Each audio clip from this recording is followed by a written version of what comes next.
Hey there everybody, it's Craw, and we're back again with another Terraria playthrough. This time it's the winner of the poll I put up a couple weeks ago, guns only. It's a decently easy challenge, but the next one we do won't be. So stay until the end of the video to find out what that is, and let's get right into it. But first, did you know that only 10% of you are subscribed? What are you guys doing? Go down there and support small creators, spread the love, and hit the sub button. Alright, let's go. No starting weapon this time around, so we start exploring. I find these giant living trees, which have a bunch of wooden chests that supply me with a boomerang, a spear, a blowpipe, an aglet, a finch staff, a step stool, and another boomerang. I make sure to grab some cactus while going through the desert here before dying to this jungle bat. I craft a full cactus set and die here while trying to run away, but then I realize that the blowpipe is actually considered a gun, so I make sure to equip that as soon as possible. Then I head down to the underground snow biome mining tons of ore and failing to be careful. We are, however, incredibly lucky, but then I die. These traps are killing me, man. After that, I head over to the Crimson and start blowing up some hearts. Unfortunately, I die before I can grab our first weapon.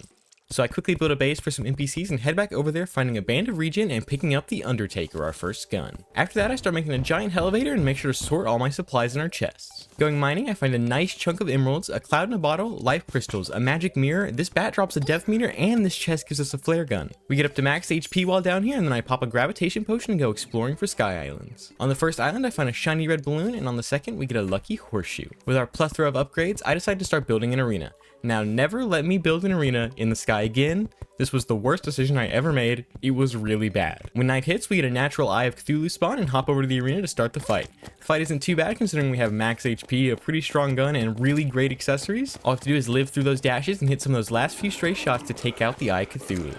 I head down to the desert to mine a ton of desert fossils and extract them all for some sturdy fossils, quickly making the full fossil armor set and making a house in the oasis for future pylons. I also go ahead and buy the mini shark from the arms dealer, getting a nice upgrade while it's nighttime. Using that against the goblin army that spawns during the next day, we don't have any piercing bullets right now, so the army takes a very long time to finish off, but we eventually take them all down and immediately find the goblin tinkerer so that we can craft the cloud in a balloon, blue horseshoe balloon, specter boots, and lightning boots. I go over to the crimson again to try and take down the brain of Cthulhu, but we take some nasty hits at the start of the fight and overall play right into the brain's big mouth, eventually dying to the second phase. I never take an L twice though, so I immediately head to the dungeon, building an arena and summoning the curse once it's nighttime.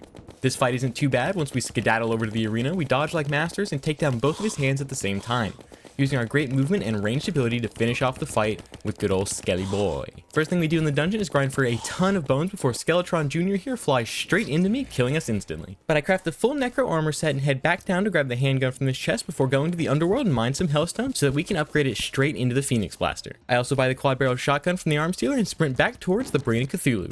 The shotgun makes quick work of the creepers, and the Phoenix Blaster's enhanced damage lets us wipe out the brain super quickly, giving us that wonderful accessory. With all my buffs prepared and everything ready, I grab a voodoo doll and throw it into the lava and start the fight with the wall of flesh. Of course, range is one of the easier ways to deal with the wall, so using the shotgun to take out the hungries and the Phoenix Blaster to deal tons of damage to the wall, we move into hard mode and finally get our class's emblem on the first try.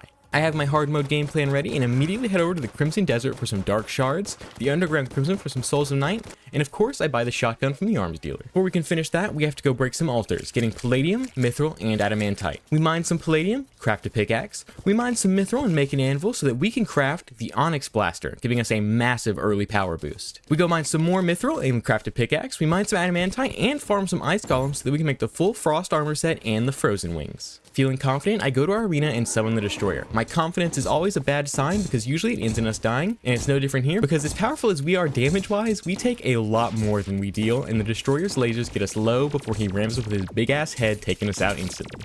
I go to farm more souls, and this time I craft the Mechanical Skull, going to summon Skeletron Prime. Using Ichor Bullets, I focus all of my attention onto his head to waste no time. We quickly wipe his chrome forehead from existence. After this, I had a major epiphany and bought the illegal gun parts, combining it with our Souls of Fright to make the Flamethrower. Summoning the Destroyer again and just absolutely melting the Mad Lad. Like, the Flamethrower is genuinely a sleeper weapon. It does so much damage to the Destroyer, especially if you get the perfect angle. We do run out of gel near the end of the fight, but most of the damage had been done and we finish it off with ease with the Onyx Blaster. Here I'm blowing up some ground to prevent the Crimson from spreading to my base, but while doing that, I managed to find the dirtiest block. That's crazy. That's so insane. This is a small world. I mean, there's only 3 dirtiest blocks in the entire thing. Absolutely wild. Next night, we go to take on the last mech boss, the Twins. And of course, this fight is basically built around being ranged, so we could easily get Spasmatism to his second phase, and we have enough range to easily dodge his flames and kill him while he's off screen, leaving only Retinizer, and we all know that he's just a really big baby, a pushover, a bitch, a loser. Fuck Retinizer. All my homies hate Retinizer. We take out the twins super easily, crafting the hallowed armor set and the pickaxe axe, before heading to the jungle and blowing up a massive area, building an arena, and breaking this bulb to summon the boss. When Plantera slowly comes in, we once again use Ichor bullets to just blast through her first phase like it's nothing, and the fight is basically over as soon as she starts to get scary. The Onyx Blaster is just an insane weapon for almost all of hard mode. We open up Plantera's treasure bag and it supplies us with the Venus Magnum on the very first try. Off of that high, I immediately move down to the temple and make sure to clear out all the furniture, traps, and spikes from the arena before summoning Golem. Using the Onyx Blaster for most of the first phase, we focus on dodging and taking out his fists, but I do switch to the Magnum near the end here, realizing it is just an insanely powerful gun with its fast speed and high damage. I don't know why anyone uses the Mega Shark anymore, but especially once you get this thing, it's just pointless. The Venus Magnum carries us all the way through the second phase, and we take out Mr. Golem very easily. After the fight, I go ahead and create a surface mushroom biome so that the truffle can move in and we can buy the auto hammer. I make sure to go grab a whole bunch of glowing mushrooms and quickly create the full Shroomite armor set. I haven't made this thing since 1.2.4. That's real. It's been that long. And for some reason, I wanted to get the chain gun here, so I decided to summon the Frost Moon, and we quickly take care of all its bosses with relative ease, but we don't end up with the chain gun, so I quickly move on to that and go fight the Lunatic Cultist. I'm using Clarified Bullets here and the Venus Magnum so that I can focus entirely on dodging his pretty dangerous attacks while dealing a ton of damage. We take him out pretty easily and spawn the pillars with the Vortex right above us in the clouds. I dig a hole up there and cheese our way to victory, grabbing the fragments and crafting the final gun, the Vortex Beater. We then use it to take down the Stardust Pillar, the Nebula Pillar, and the Solar Pillar, dying while impending doom approaches. I set up my arena and wait for the Moonlord to spawn.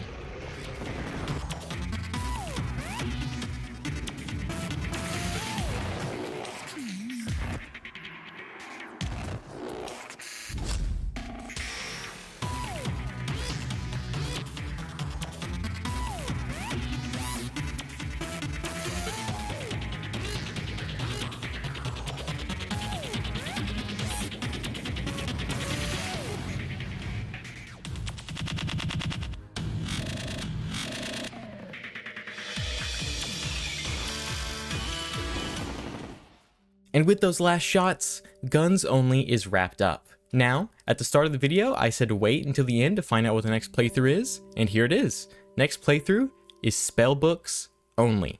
A tough one, very little pre-hardmode weapons, and no way to get the weapons without dealing damage. But I know a way, and in the next episode, there will be a twist. So stay tuned for that. This playthrough was super fun. The Vortex Beater is crazy. Ranged has actually kind of fallen off for me recently. It used to be vastly my favorite class in the game, but now I just feel like it's a little underpowered compared to stuff like Melee and Summoner. I definitely think Mage and Ranged need a little bit of tweaking just to make their endgame feel just as strong as those other two classes, and I hope we get that in 1.4.5. Thank you so much for watching, and I'll see you in the next playthrough. Love you guys. Bye.